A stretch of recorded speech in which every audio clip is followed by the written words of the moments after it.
बहुत अच्छा लग रहा है मुझे।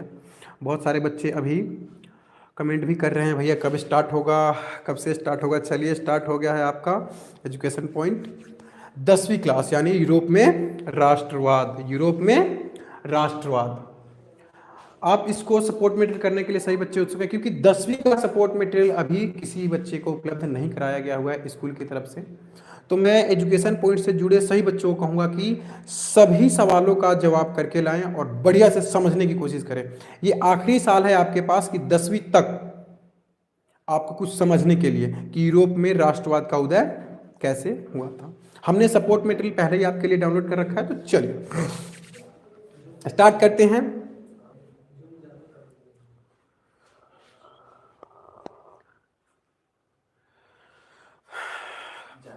क्या सभी बच्चों के पास आवाज सही जा रही है? देखिएगा, सही बच्चों के पास आवाज क्लियर जा रही है? सही बच्चों के पास आवाज क्लियर जा रही है? देखिएगा। और वीडियो क्लियर जा रहा है पूरा? यस हाँ में जवाब दीजिएगा मुझे सभी बच्चे। सबका आ रहा है मेरे पास, सबका आ रहा है कमेंट।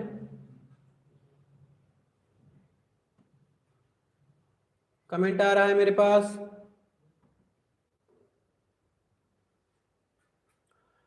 बिल्कुल सही, बिल्कुल सही।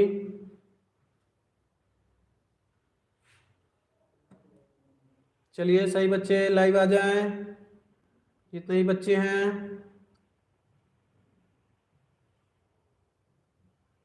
देख रहा हूं मैं, सबका नाम देख रहा हूं। कमेंट का लगाइए, मैं बच्चों के नाम भी देखूं कि बच्चे कौन कौन हैं। चलिए मैं स्टार्ट करता हूं। हाँ, शिक्षा निदेशालय राष्ट्रीय क्षेत्र राजधानी दिल्ली यानी सीबीएसई के बारे में। सीबीएसई में इसको थोड़ा सा जूम करके आपको दिखा देता हूँ। आप देख सकते हैं 22-23 का था, लेकिन अब 24-25 हमें यानी कि 23-24 का करना है। लेकिन इसमें बहुत सी ऐसी बातें सम्मिलित है, वो भी आपके लिए जो सबसे बेस्ट रहेगा, जो कि सभी बच्चे इसका सवाल का जवाब करें जिनके पास नहीं है। ये बहुत सारे पेजेस आपके माध्यम से खुल रहा है। चलिए आप ये देख सकते हैं, मैं इन सब चीज़ों को कराऊंगा। ये विषय सूची है, विषय सूची को आप गौर से देखिएगा।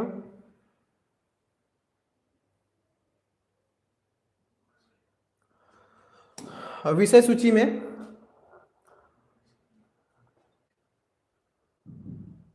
थोड़ा सा, चलिए देखिए, विषय सूची में सबसे पहला है हमारा यूरोप में राष्ट्रवाद का उदय। हम इसी के माध्यम से स्टार्ट करते हैं अपना 10वीं क्लास कि यूरोप में राष्ट्रवाद कैसे उदय हुआ था। चलिए बहुत अच्छी बात है। 10वीं क्लास के सही बच्चे जितने भी हैं इसको करने के लिए तैयार हो जाएं। बहुत सारे बच्चे हैं, रानी पटेल है, शाहिद भाई है, शाकिर भाई है, शिवम लूडो किंग है, अमित कुमार है, कृष्णपाल जी है, आमीन बाबू है। चलिए बहुत अच्छा। अरुण ठाकुर जी हैं, बहुत अच्छा लगा मुझे सही बच्चों का आना। ये तो आपका विषय सूची है।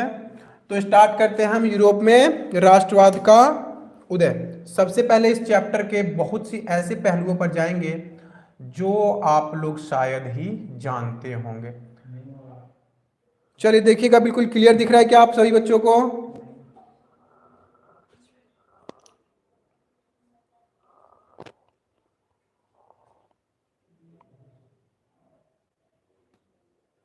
क्या क्लियर आप सही बच्चों को दिख रहा है? यस और नो में जवाब दें। क्लियर दिख रहा है सही बच्चों को? क्लियर हो रहा है? थोड़ा नेटवर्क में ऐसे है कि क्लियर दिखा, थोड़ा थोड़ा क्लियर, बाद में क्लियरिटी हो जाएगी। देखिएगा यूरोप में राष्ट्रवाद अब बिल्कुल क्लियर हो जाएगा। तो चलिए स्टार्ट करते हैं यूरोप में राष्ट्रवाद से। बिल्कुल क्लियर आ जाएगा, बस क्षण भर की देरी होती है। क्षण भर की देरी में आपके पास बिल्कुल क्लियर आ जाएगा। मैं टच कर देता हूं, उसके बाद ये क्या हो जाता है, बिल्कुल क्लियर आना स्टार्ट हो जाता है। चलिए, राष्ट्रवाद पर फ्रेडरिक सार्यू के विचार। तो फ्रेडरिक सार्यू कौन थे? वो जो 4 चित्रों की जो श्रृंखला उन्होंने बनाई थी, याद है सही बच्चों को? 4 चित्रों की जो श्रृंखला बनाया था फ्रेडरिक सार्यू ने, उन्हीं के बारे में है। और एक बात याद रखिएगा, कि 1848 में, चलिए 1848 में एक फ्रांसीसी कलाकार, एक नंबर का सवाल आ जाता है कि फ्रेडरिक सारियू कौन था? फ्रेडरिक सारियू कौन था? तो फ्रांसीसी कलाकार था। कौन था वो? फ्रांसीसी कलाकार था। फ्रेडरिक सारियू ने 4 चित्रों की एक श्रृंखला बनाई थी। श्रृंखला का मतलब क्या होता है? लाइन बनाई थी, कतार बनाई थी। क्या बनाई थी? कतार बनाई थी, याद रखिएगा। क्या बनाई थी? कतार बनाई थी। उनमें उसने सपनों का एक संसार रचा था जो, अच्छा चलिए कमेंट में बताइए मुझे कि ये जो सपनों का संसार था, कौन सा सपनों का संसार जो उन्होंने रचा था उसका नाम क्या था? कमेंट में बताया मुझे कि सपनों के संसार का नाम क्या रखा था उन्होंने। किसने? तो फ्रेडरिक सायू ने। सपनों का संसार रचा, उनके शब्दों में जनतांत्रिक और सामाजिक गणतंत्रों से मिलकर बना था। यानी वो चारों चित्रों की जो श्रृंखला थी वो जनतांत्रिक से मिल करके और एक श्रृंखला बनाई गई थी, है ना। और इस श्रृंखला के पहले चित्र में यूरोप और अमेरिका के लोग दिखाए गए थे। एक नंबर का सवाल आ सकता है कि उन चित्रों में सबसे पहले कौन कौन से देशों का लोग को दिखाया गया था? तो यूरोप और अमेरिका का। ये एक नंबर के सवाल हैं, सही बच्चे टक से मार जाएंगे। चलिए थोड़ा सा और बड़ा कर देता हूं मैं बच्चों के लिए, बिल्कुल क्लियर आ जाएगा। और ऊपर मैं करते जाऊंगा सही बच्चों के लिए, एकदम क्लियर दिखाने की कोशिश करूंगा मैं, सही बच्चों को एकदम क्लियर आएगा। आज कोई नेटवर्क इशू नहीं है, सही बच्चे ध्यान में रखें, आज कोई नेटवर्क इशू नहीं है, याद रखिएगा। तो पढ़ने के लिए तैयार रहिए और समझने के लिए, यानी संसार रचा उसके शब्दों में जनतांत्रिक और सामाजिक गणतंत्र से मिलकर बना था। इस श्रृंखला के पहले चित्र में कौन थे? यूरोप और अमेरिका के लोग दिखाए गए थे। एक नंबर का सवाल है ना। सभी उम्र और सामाजिक वर्गों के, सामाजिक वर्ग, भारत में कितने वर्ण थे? वर्ण कितने थे भारत में? वर्ण कितने थे भारत में? ये बताइए मुझे कमेंट में सही बच्चे कि वर्ण कितने हैं भारत में? वर्ण कितने थे भारत में? ये बताइए कमेंट में मुझे। तो वहां पे सभी सामाजिक वर्गों के स्त्री और पुरुष, कौन कौन? स्त्री और पुरुष एक लंबी कतार, कतार का मतलब क्या होता है? श्रृंखला होता है। श्रृंखला का मतलब क्या होता है? लाइन होता है, याद रखिएगा। कतार का मतलब श्रृंखला, श्रृंखला का मतलब लाइन। कमेंट में मुझे बता रहे हैं वर्ण कितने थे भारत में, सही बच्चे बताएं मुझे, भारत में कितने वर्ण थे? चलिए बिल्कुल सही कमेंट में आ रहा है सही बच्चों का कमेंट में। चलिए बहुत अच्छा, बहुत अच्छा, है ना। स्त्री पुरुष एक लंबी कतार में स्वतंत्रता की प्रतिमा की वंदना करते हुए जा रहे थे। अब वंदना यानी उनका गीत गाते हुए जा रहे थे। प्रतिमा के एक हाथ में ज्ञानोदय की मशाल और दूसरे हाथ में मनुष्य के अधिकारों का घोषणा पत्र था। यानी कि जो प्रतिमा खड़ी थी उसमें क्या था, दोनों हाथों में क्या मौजूद था? तो आप देख सकते हैं प्रतिमा के एक हाथ में ज्ञानोदय की मशाल थी, ज्ञान का उदय करने के लिए, और दूसरे हाथों में अधिकारों का घोषणा पत्र था। कमेंट में मुझे यह बताएं कि उस प्रतिमा का नाम क्या है। सही बच्चे मुझे कमेंट बताएंगे उस प्रतिमा का क्या नाम है जो दोनों हाथों में, अपने एक हाथ में मशाल और दूसरे हाथ में घोषणा पत्र लिए हुए बैठी हुई थी, उसका ना कमेंट में नाम बताया मुझे। सही भी, बिल्कुल सही, बिल्कुल सही, बहुत अच्छे। हाँ शिवम लूडो किंग बता रहे हैं, हाँ बिल्कुल सही। रानी पटेल बता रही है, शाहिद, प्रिंस, एडी गेमर और कृष्णपाल सिंह। चलिए अपना अपना नाम भी भेज दीजिएगा। चलिए थोड़ा और ऊपर करते हैं और आगे आता है ज्ञानोदय की मशाल और दूसरे में। तो प्रतिमा के सामने जमीन पर निरंकुश संस्थानों के ध्वस्त अवशेष बिखरे हुए थे। गौर से देखिएगा, ध्वस्त अवशेष, अवशेष का मतलब होता है बचे हुए शेष। वो क्या हुआ था? बिखरा हुआ था। किसके सामने? तो प्रतिमा के सामने। किसके सामने? प्रतिमा के सामने। बच्चे बता रहे हैं मुझे क्या नाम था उसका। बिल्कुल सही, बिल्कुल सही। चलिए थोड़ा और इधर जानते हैं कि अगला हेडिंग क्या कह रहा है हमारा। ओके, सही बच्चों को बिल्कुल क्लियर दिखाई दे रहा होगा। थोड़ा और बड़ा कर देता हूं मैं, थोड़ा और बड़ा कर देता हूं, बिल्कुल क्लियर होना चाहिए सही बच्चों के लिए, बिल्कुल क्लियर होना चाहिए। चलिए बिल्कुल क्लियर दिख रहा है, सभी कमेंट में बताएं ओके हाँ या ना, बिल्कुल क्लियर दिख रहा है सही बच्चों को। चलिए थोड़ा सा इधर, सही बच्चे बताएं मुझे कि क्या सही बच्चों को क्लियर दिख रहा है, बिल्कुल सही सटीक। अब हम इस पे आए हुए हैं 1789 फ्रांसीसी क्रांति एवं राष्ट्रवाद। फ्रांसीसी क्रांति एक नंबर का सवाल है ये। फ्रांसीसी क्रांति कब उदय हुआ था? 1789 में। ये लिख करके लाए सही बच्चे। राष्ट्रवाद की पहली स्पष्ट अभिव्यक्ति कब हुई थी? 1789 में। यानी देश के लिए सोचने विचारने पर मजबूर लोग कब हुए थे? 1789 में। कहां से हुआ था? तो फ्रांस से शुरू हुआ था। कहां से हुआ था? फ्रांस से शुरू हुआ था। भारत में राष्ट्रवाद का पहला अधिनियम कब से चालू हुआ? राष्ट्रवादियों ने कब से भारत को आजाद करने की कोशिश करना शुरुआत किया, ये कमेंट में बताएं। भारत में कब से स्टार्ट हुआ था? सही बच्चे बताएं मुझे, बताएं। भारत में कब से शुरुआत हुआ राष्ट्रवादी आंदोलन? सबसे पहला आंदोलन कब, कहां, कैसे हुआ ये बाद में पता चलेगा, लेकिन कब से स्टार्ट हुआ था? तो देखिएगा, फ्रांसीसी क्रांति के साथ हुई थी। और फ्रांसीसी क्रांति से जो राजनीतिक और संवैधानिक, चलिए संवैधानिक की बात करते हैं। भारत का संविधान बनकर कब तैयार हुआ? सही बच्चों को ये तो पता है कि संविधान कब लागू हुआ, लेकिन ये बताए बच्चों कि भारतीय संविधान बनकर के तैयार कब हुआ था? कमेंट में जरूर बताएं। मैं अभी देखने के लिए तैयार हूं कि बनकर के तैयार कब हुआ था भारतीय संविधान। तो संवैधानिक बदलाव हुए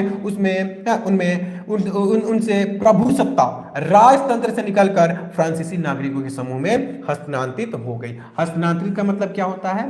यानी कि राजाओं के हाथ से निकल करके जनता के हाथों में आ गई। जैसे आज भारत में क्या है, शासन का सारा जिम्मेवार कौन है? जनता है। जनता जिसको चुनेगी वही उस पद पे बैठेगा। वैसे ही ऐसा हुआ था कहां पे? तो फ्रांस में हुआ था, याद रहेगा। चलिए, क्रांति ने घोषणा की कि अब लोगों द्वारा राष्ट्र का गठन होगा। बिल्कुल सही, ये बिल्कुल सच्चाई होनी चाहिए। लोगों के द्वारा ही एक देश का गठन होना चाहिए। याद रखें, जैसे भारत के अंदर गठन होता है लोगों के द्वारा, वैसे ही कहां फ्रांस में भी स्टार्ट हो गया था। और आगे कह रहा है कि और वे ही उनकी नियति तय करेंगे। जनता ही नियति तय करती है किसी भी देश की। कंफर्म? चलिए, 19वीं सदी के दौरान, 1 नंबर का सवाल। चलिए कमेंट में, अब तो मैं बिल्कुल देखूंगा कि कौन कौन बच्चे बताते हैं मुझे, कौन कौन बच्चे बताते हैं मुझे कि 19वीं सदी के दौरान, 19वीं सदी कब से शुरू हुई। थोड़ा सा छोटा करके मैं पूछने की कोशिश करूंगा। 19वीं सदी, 19वीं सदी की शुरुआत कब से हुई? कब से हुई? ये गौर से देखिएगा, 19वीं सदी की शुरुआत कब से हुई है। सही बच्चे मुझे बताया, बिल्कुल क्लियर दिख रहा होगा सही बच्चों को? सही बच्चों क्लियर दिख रहा है? 19वीं सदी की शुरुआत कब हुई, ये कमेंट में मुझे अब भी बताइए। चलिए हम आते हैं, 19वीं सदी के दौरान राष्ट्रवाद एक ऐसी ताकत बनकर के उभरा जिसने यूरोप के राजनीतिक और मानसिक जगत में भारी परिवर्तन ला दिया। यानी कि जो पहले चर्च वहां पे कब्जा कर रखा था, उनके मस्तिष्क पे, उनके दिमाग पे, उसको तोड़कर, यानी उन जंजीरों को तोड़ करके राष्ट्रवाद के ऊपर आ गए। कहां के लोग? पता ही। चलिए आगे बढ़ते हैं थोड़ा। इन परिवर्तनों से अंततः यूरोप के बहुराष्ट्रीय वंशीय, अब देखिएगा, बहुराष्ट्रीय वंशीय, आज मैं आपको बता दूं कि भारत में भी कुछ वंशों ने बहुत राज किया। प्राचीन समय से ही भारत पर राज करते हुए आ रहे थे। कभी दादा, बेटा, पोता, फिर उसका बेटा, द्वितीय, तृतीय, ऐसे यार, तो वहां पे भी ऐसे ही था। तो वंशीय साम्राज्यों के स्थान पर राष्ट्र राज्य का उदय हुआ। किसका? राष्ट्र राज्य का उदय हो गया। और राष्ट्र राज्य में न केवल उनके शासकों, शासक किसे कहते हैं? या तो फिर राजा को, या देश को नेतृत्व करता। कौन? नेतृत्व करता, यानी कि शासक का मतलब राजा को कह सकते हो, है ना, या तो फिर देश के नेतृत्वकर्ता को आप शासक कह सकते हो। कंफर्म? चलिए थोड़ा सा ऊपर करने। शासकों बल्कि उनके अधिकांश नागरिकों में एक साझा पहचान का भाव और साझा इतिहास या विरासत की भावना थी। बिल्कुल बात सही है। चलिए बहुत अच्छी बात है, इतना तो जान गए। इसमें एक एक नंबर के सवाल सही बच्चे करके लाए। एक एक नंबर के सवाल को टक मारने के लिए आपके कम से कम 20 से 30 नंबर का एक एक नंबर का सवाल आ सकता है। थोड़ा सा एक बार मैं रिपीट कर देता हूं, ये देख सकते हैं आप। तो 1848 में फ्रांसीसी क्रांति, फ्रेडरिक सारिउ ने 4 चित्रों की श्रृंखला बनाई थी। 1 नंबर का सवाल ये है, उसने एक संसार रचा था। कौन कौन सा? जनतांत्रिक और सामाजिक गणतंत्रों से मिलकर के बना हुआ था। चलिए एक ये हो गया। और ज्ञानोदय की मसाल का आप इसमें देख सकते हैं आप, प्रतिमा के एक हाथ में क्या था, तो ज्ञानोदय की मसाल थी, और दूसरे हाथ में क्या था, तो अधिकारों का घोषणा पत्र था। कंफर्म बच्चों? चलिए एक एक नंबर के सवाल आपको टक मारने के लिए कर देता हूं। फ्रांसीसी क्रांति कब हुई थी, तो 1789 में हुई थी। सही बच्चों को कंफर्म याद आ जाएगा कि फ्रांसीसी क्रांति कब हुई थी, 1789 में हुई थी। चलिए आगे वहां पे एक और नंबर के सवाल, 19वीं सदी के दौरान क्या होता, राष्ट्रवाद क्या बना था, एक ताकत हुआ था। अगला, राष्ट्र राज्य में न केवल उनके शासकों बल्कि उनके अधिकांश नागरिकों के साझा पहचान भाव और साझा इतिहास का विरासत की भावना उत्पन्न हो गया था। चलिए आगे की देखते हैं हम कि बच्चों के लिए क्या पेश किया गया हुआ है। राष्ट्रवाद के उदय के कारण, 4 नंबर का सवाल या 5 नंबर का सवाल, 3 नंबर में तो आएगा ही आएगा। राष्ट्रवाद के उदय, उदय का मतलब क्या होता है, उगना। उदय का मतलब उगना, कि राष्ट्रवाद कैसे उदय हुआ, उसके कारण क्या क्या थे। तो पहला, वहां पे था निरंकुश शासन व्यवस्था, निरंकुश शासन जिसपे किसी का अंकुश न लगता हो। बहुत सारे बच्चे देख रहे हैं, आशा करता हूं कि सही बच्चे अच्छी तरीके से कर रहे हैं। बिल्कुल बिल्कुल बिल्कुल, चलिए बिल्कुल सही है, बहुत अच्छे बहुत अच्छे। हाँ, तो निरंकुश शासन व्यवस्था वहां पे चल रहा था जिसपे किसी का अंकुश नहीं लग रहा था। इन कारणों की वजह से राष्ट्रवाद का उदय हुआ। उदारवादी विचारों के प्रसार के कारण हुआ, या तो फिर स्वतंत्रता, समानता तथा बंधुत्व का नारा के कारण भी वहां पे राष्ट्रवाद का उदय माना जा सकता है। एक और हेडिंग है, जैसे आज मैं आप लोगों को कर रहा हूं, क्या आप सही मायने में शिक्षित हो रहे हो? इन सब चीजों को देख करके आप इग्नोर कर देते हो, लेकिन ग्रहण करना सीखो। शिक्षित मध्य वर्ग की भूमिका थी सबसे ज्यादा। किसकी? मध्य वर्ग की भूमिका थी।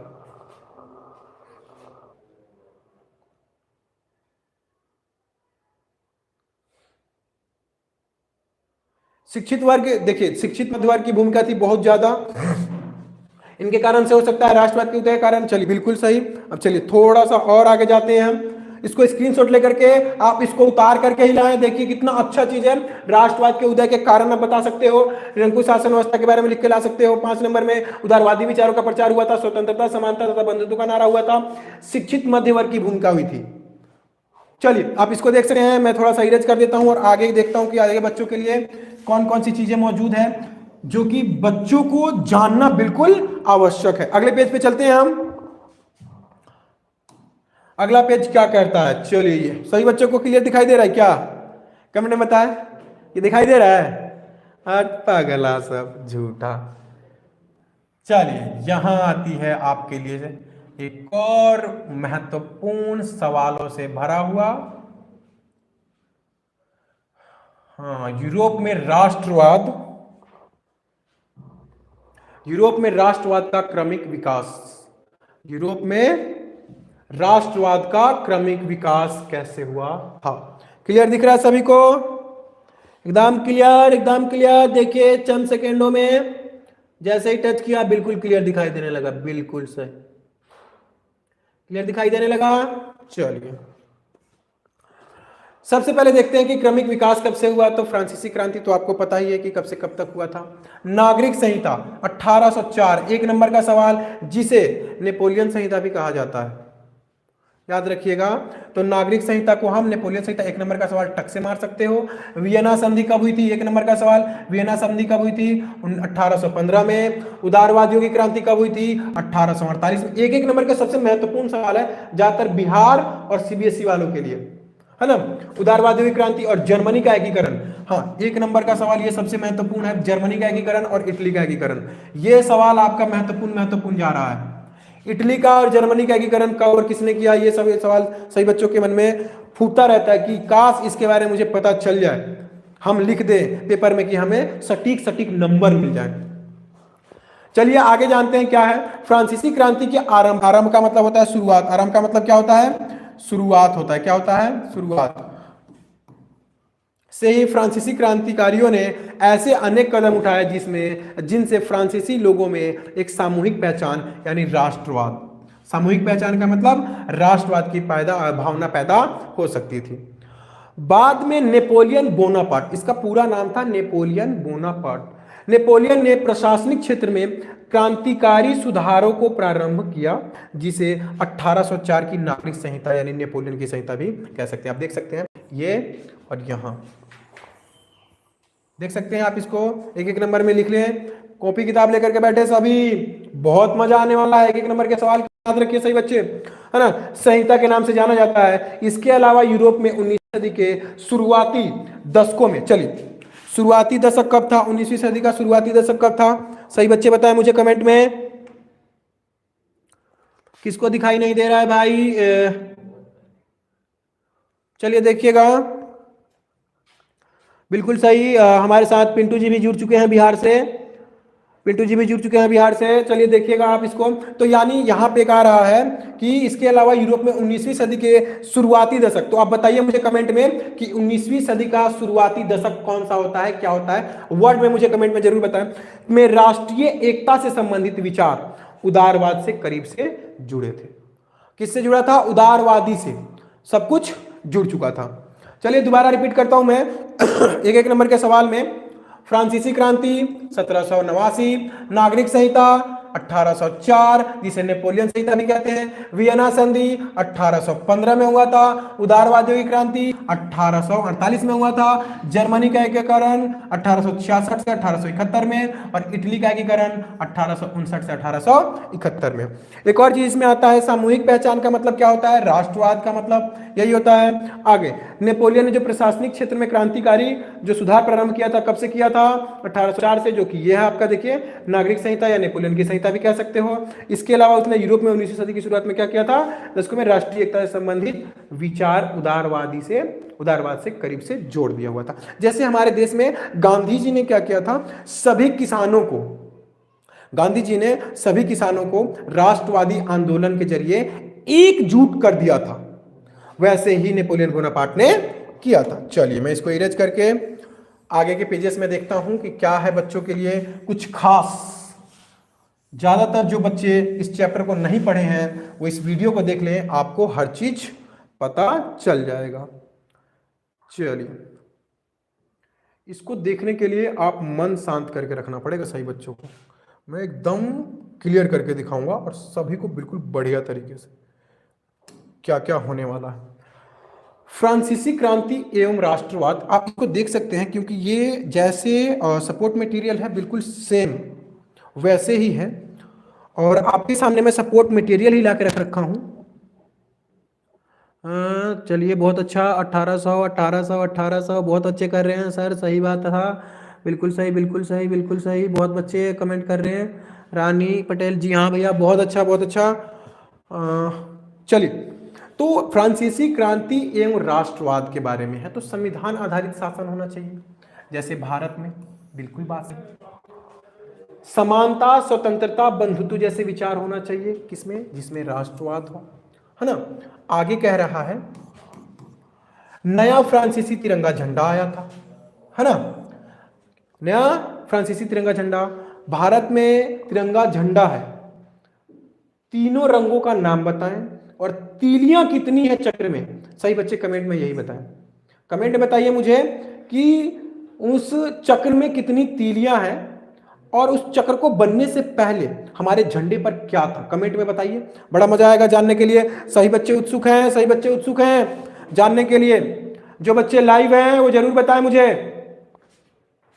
आगे, नेशनल असेंबली का गठन हुआ, किसका? नेशनल असेंबली का। और आंतरिक आयात निर्यात, जो आंतरिक आयात निर्यात था, शुल्क समाप्त कर दिया गया। शुल्क का मतलब क्या होता है बच्चों? कर होता है। क्या होता है? कर होता है। शुल्क का मतलब वो समाप्त कर दिया गया। एक माप तौल की एक समान व्यवस्था की गई। जैसे हमारे यहाँ 1 किलो 2 किलो होता नहीं है, 1 केजी 2 केजी होता है ना, वैसे ही वहां पे भी क्या कर दिया गया, माप तौल की जो विधि थी वो एक व्यवस्था में ला दी गई थी। फ्रेंच को राष्ट्र की साझा भाषा बनाया गया था। फ्रेंच जो भाषा है, अक्सर भारत में सीखने को लोग कोताहल होते हैं कि फ्रेंच हमें भी आए, तो मैं पूछना चाहता हूं कि भारत में राष्ट्रभाषा है या नहीं है? राष्ट्रभाषा है या नहीं है? भारत की राष्ट्रभाषा क्या है या नहीं है? हां या ना? अगर नहीं है तो भारत में कौन सी भाषा है? राज्य भाषा। तो भारत की राज्य भाषा क्या है? कमेंट में मुझे बताइए कि भारत की राज्य भाषा क्या है। ओके, चलो अब इसको मैं थोड़ा हटा करके और दूसरा पॉइंट में लाता हूं आपके लिए कि आगे सभी बच्चों के लिए क्या कह रहा है। ओहो, 1804 की संहिता की बात हो रही है। 1804 की संहिता, ओहो, सही बच्चों के लिए सबसे ज्यादा महत्वपूर्ण बातें हैं ये कि 1804 की संहिता में क्या क्या हुआ था, नहीं हुआ था। अरे बाबू लोग इसको लिख लेना रे, सबसे महत्वपूर्ण सवालों में से एक है ये। अगर ये आ गया ना तो सीधा डिट्टो आपका आंसर, कोई नहीं रोक सकता है, पढ़ लोगे तो। 1804 की नागरिक संहिता क्या थी? अब देखिए, जन्म पर आधारित विशेष अधिकारों की समाप्ति। विशेष अधिकार क्या थे? विशेष अधिकार क्या थे? प्रथम वर्ग यानी पादरी वर्ग को दोनों टैक्स नहीं देने पड़ते थे, ये सबसे बड़ा। वहां पे अगर कोई व्यक्ति तीसरी स्टेट में रहता है तो उनको सारा कर देना पड़ता था, ये बात तो सबको पता होना चाहिए। तो विशेष अधिकार जो जो उनको मिला हुआ था उसको क्या कर दिया गया? समाप्त कर दिया गया। कानून के सामने समानता एवं संपत्ति को अधिकार को सुरक्षित किया। ओहो, सबसे मेन तो यहां कर दिया रे बाबा। कानून के सामने सबको क्या कर दिया गया?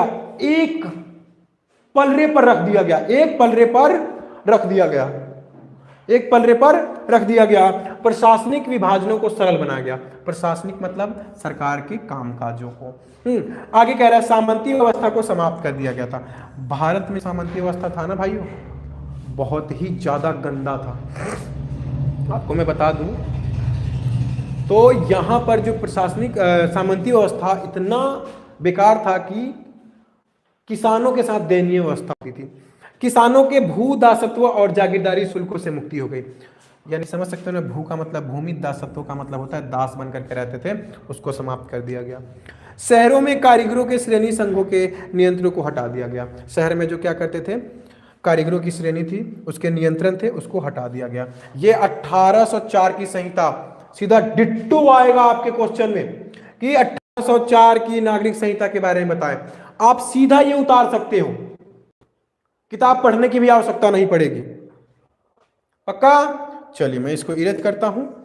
स्क्रीनशॉट लेना है, स्क्रीनशॉट ले सकते हैं आप लोग कि क्या क्या 1804 की संहिता में लागू था। देख लीजिए, बिल्कुल क्लियर होकर के, सही बच्चों को दिखाई दे रहा होगा क्लियर। चलिए आगे बढ़ते हैं, अगला पेज। ओहो, उदारवाद, राष्ट्रवादी, ओए होए,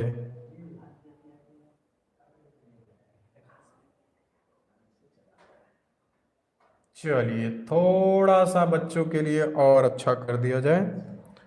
क्लियर दिखेगा सबको? क्लियर दिखेगा? थोड़े से क्षण में आपको बिल्कुल क्लियर दिखने लगेगा।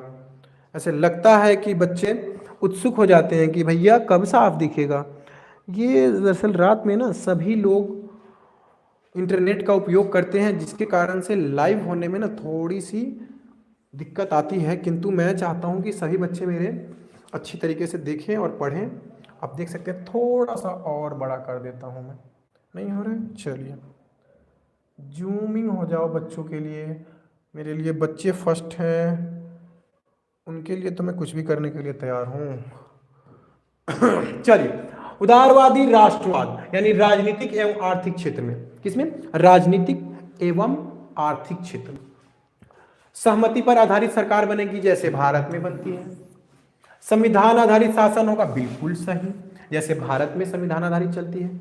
संसदीय सरकार या प्रतिनिधित्व आधारित होगी, बिल्कुल सही, संसद चलाएगा सरकार को। विशेष अधिकारों का अंत हो जाएगा। ओहो, भारत में भी तो ऐसा ही हुआ है, विशेष अधिकार क्या किया गया है? खत्म कर दिया गया हुआ है। किसी के पास आज नहीं है कि वो उसका पद है, वो उसके पास है, वो राजा है, वो ये है, वो है, नहीं है। वहां पे भी ऐसे हुआ था। अब देखिएगा, राजनीति में कानून के समक्ष समानता, जैसे भारत में कानून के समक्ष उनके लिए भी समानता है। उदारवादी राष्ट्रवादी के बारे में अगर आ जाए, सीधा डिट्टो ये उतार दो, फुल मार्क्स। मताधिकार का समर्थन लेकिन सबके लिए नहीं। लेकिन ये चीज मुझे थोड़ा सा गलत लगा, थोड़ा क्या, बहुत गलत है। मताधिकार का समर्थन किया गया लेकिन सबके लिए नहीं दिया गया, क्योंकि वहां पे औरतों को नहीं दिया गया था उतना अधिकार। मुक्त बाजार, मुक्त बाजार का अर्थ क्या होता है? बिना टैक्स के कंफर्म बच्चों?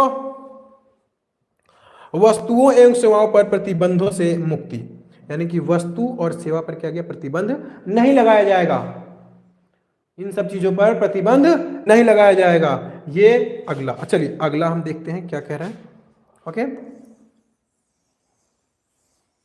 सही बच्चे, इसको सावधानी पूर्वक उतारे, क्योंकि ये आपका निचोड़ होता है। चैप्टर्स का क्या होता है, ये निचोड़ होता है, जितना हो सके छोटा करके दिया जाता है जिससे बच्चों के लिए आसान हो, बच्चों के लिए आसान करने के लिए किया जाता है, जिससे बच्चे अच्छी तरीके से इसमें अपना योगदान दे सकें। अब आती है बात 1815 के उपरांत क्या क्या हुआ था।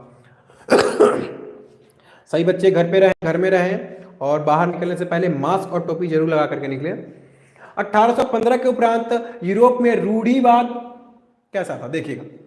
1815 में नेपोलियन बोनापार्ट की हार के उपरांत यूरोपीय सरकारों का झुकाव पुनः रूढ़िवाद की तरफ बढ़ गया।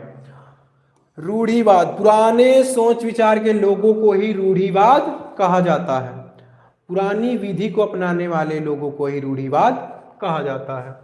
अपनी राजनीतिक विचारधारा के अनुरूप रूढ़िवादियों ने स्थापित संस्थाओं, रीति रिवाजों, परंपराओं को मान्यता दी एवं तीव्र का मतलब होता है तेजी से परिवर्तन के स्थान पर क्रमिक विकास पर जोर दिया। और इस परिप्रेक्ष्य में एक शिखर सम्मेलन जिसे कांग्रेस कहा गया, ये अपना भारत वाला कांग्रेस नहीं बच्चों, जिसे कांग्रेस कहा गया का आयोजन वियना में किया गया, जिसे वियना संधि के नाम से भी जाना जाता है ना।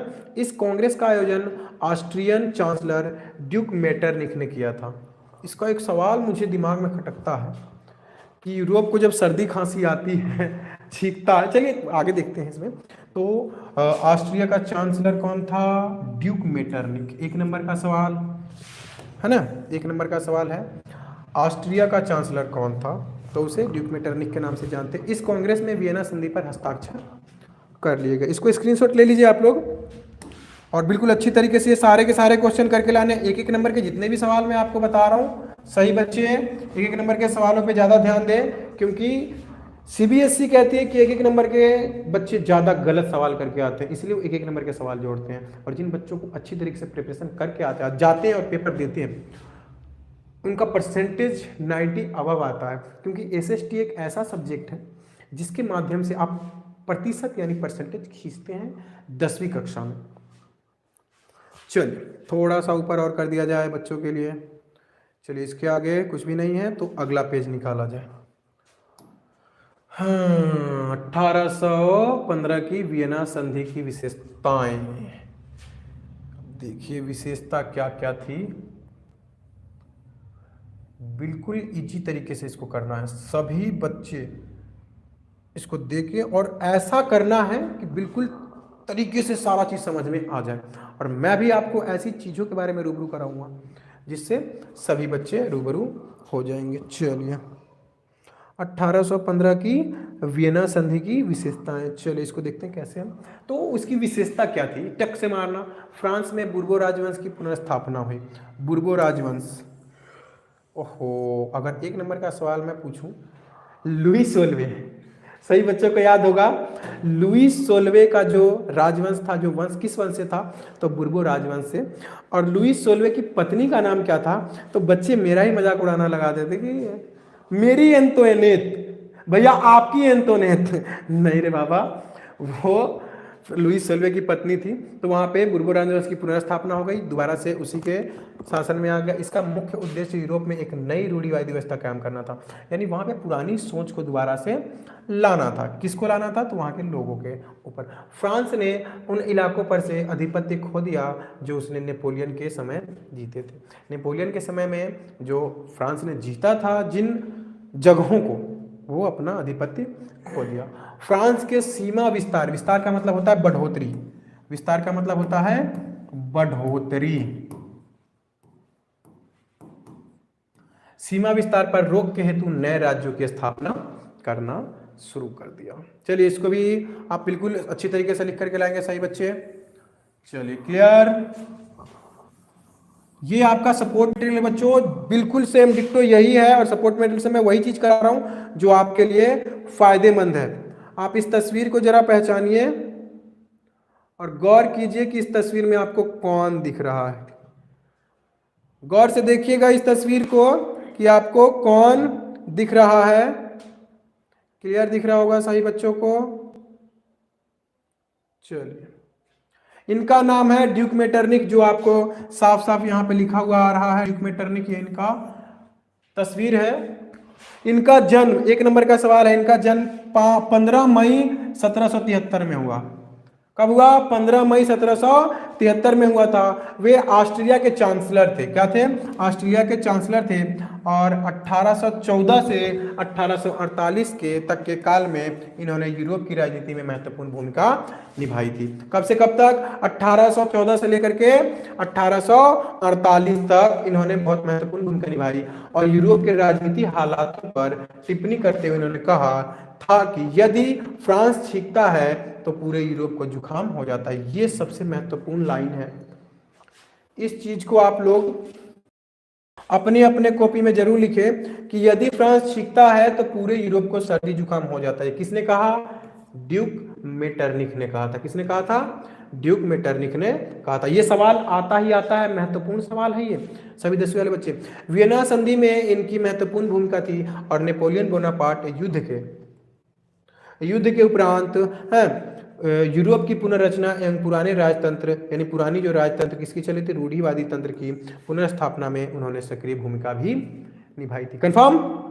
चलिए, जो भी सवाल मैं आपको बता रहा हूं वो जरूर लिखें। चलिए आगे चलते हैं। गौर से देखिएगा, ड्यूक मेटरनिक का जन्म, ये मैं सही बच्चों से पूछूंगा भी और आपको बताना भी है, तभी जाकर के रिवाइज होती है बच्चों, जिससे आपके लिए फायदेमंद है। अब एक और तस्वीर आपके सामने आती है जिनका नाम है जूसेपी मेत्सिनी। ओहो, बच्चों को तो इनके बारे में अधिकतर पता ही नहीं होता है कि कौन है, नहीं है। जूसेपी मेत्सिनी, इनका जन्म 1807 में हुआ। ये सबसे महत्वपूर्ण सवाल, एक नंबर का। जेनोआ में हुआ था। और एक और नंबर का सवाल पूछ सकता है कि जूसेपी मेत्सिनी का जन्म कहाँ हुआ, कब हुआ। चलिए, दो सवाल आपके समक्ष आ गया। और कुछ समय पश्चात यह कार्बोनारी के में गुप्त संगठन के सदस्य बन गए। अगर पूछ सकता है कि जूसेपी मेत्सिनी किसमें गुप्त संगठन में काम करते थे, तो गुप्त संगठन का नाम क्या था? कार्बोनारी। 24 साल की युवा अवस्था में लिगुरिया में क्रांति करने के लिए उन्हें 1831 में देश निकाल दिया गया था, यानी देश से उनको निकाला दिया गया था 1831 में। तत्पश्चात उन्होंने दो और भूमिगत संगठनों की स्थापना की। पहला था मार्सेई में यंग इटली है, और दूसरा बर्न में यंग यूरोप। मेत्सिनी द्वारा राजतंत्र का जोरदार विरोध एवं उसके प्रजातांत्रिक सपनों ने रूढ़िवादियों के मन में भय भर दिया था। यानी ये वही व्यक्ति है जो राजाओं के मन में भी भय पैदा करने वाला है और लोगों का साथ देने वाला है। मेटरनिक ने उसे हमारी सामाजिक व्यवस्था का सबसे खतरनाक दुश्मन बताया, क्योंकि ये क्या है ना, जूसेपी मेत्सिनी किसका साथ देते थे? जनता का। और ये राजतंत्र को विरोध करते थे, राजतंत्र का विरोध करते थे। लेकिन मेटरनिक राजतंत्र को बढ़ावा देता था और पुरानी सोच, यानी कि किसकी, बताइए बताइए बताइए, पुरानी सोच के लोगों का वो समर्थन करता था। और ये उसका समर्थन नहीं करते थे, ये उदारवादी थे, बदलना चाहते थे। चलिए इसको देख सकते हैं एक एक नंबर के सवालों में। अब घिर चुके हैं बच्चों, जब तक पढ़ोगे नहीं आगे बढ़ोगे नहीं, आगे नहीं है। चलिए अगला पेज देखते हैं, आगे पेज में क्या कह रहा है। ओहो, बहुत सारे बच्चे जुड़े हुए हैं। कल भी इसी टाइम बच्चों के लिए लाइव क्लासेस का उत्थान किया जाएगा और सभी बच्चे इस चीज को जानने में बिल्कुल ही उत्सुक रहेंगे कि क्या क्या हुआ, क्या नहीं हुआ। याद रखें, आपके लिए इतना अच्छा मौका आया हुआ है तो इसको देखिएगा जरूर, बिल्कुल क्लियर होने दीजिए। चलिए अब क्लियर है, सही बच्चों को दिख रहा होगा, बिल्कुल क्लियर। बहुत सारे बच्चे हैं जो कि ओहो, ओहो, बहुत सारे बच्चे जुड़े हुए हैं। मुझे तो पता ही नहीं था, मैं तो पढ़ाने में विलुप्त हो गया हुआ था। लेकिन बच्चों ने तो कमाल ही कर दिया। इतनी रात गए, सही बच्चे लाइव क्लास में जुड़े हुए हैं, बहुत अच्छा लगा मुझे। जो बच्चे आज मेहनत कर रहे हैं, कल उन्हें फल ज़रूर मिलेगा, इस बात का याद रखें, ज़रूर मिलेगा। बहुत खूब, बहुत खूब।